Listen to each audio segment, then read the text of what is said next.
Gerhana bulan total yang akan terjadi 31 Januari malam ini akan berlangsung selama 5 jam 17 menit. Masyarakat dapat menyaksikan gerhana bulan total di mana fase awal mulai pukul 18.48 waktu Indonesia Barat dan puncaknya akan terjadi pukul 20.31 waktu Indonesia Barat. Dari data BMKG menyebutkan puncak gerhana bulan akan terjadi selama 1 jam 15 menit.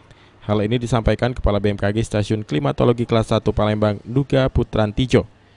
Menurutnya, gerhana bulan kali ini merupakan peristiwa alam yang langka karena 3 peristiwa terjadi bersamaan, yakni terjadi gerhana bulan total, supermoon, dan blue moon.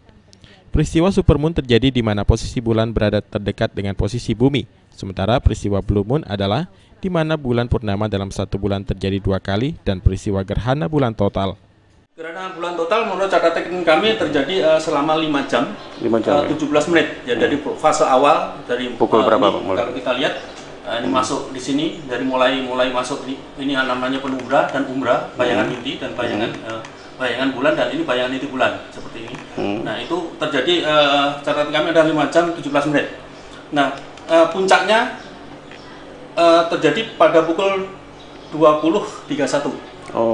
Waktu Indonesia Barat. Mulai bisa dilihat pukul berapa, Pak? Ya, mulai bisa dilihat 18.48 menurut catatan kami. Nanti berarti masuk fase penumbra itu adalah pukul 18.48 waktu Indonesia Barat. Kemudian terjadi selama 5 jam 17 menit. Nah, terus puncaknya terjadi pada pukul yang dibayangkan ini adalah pukul 20.31 waktu Indonesia bagian Barat.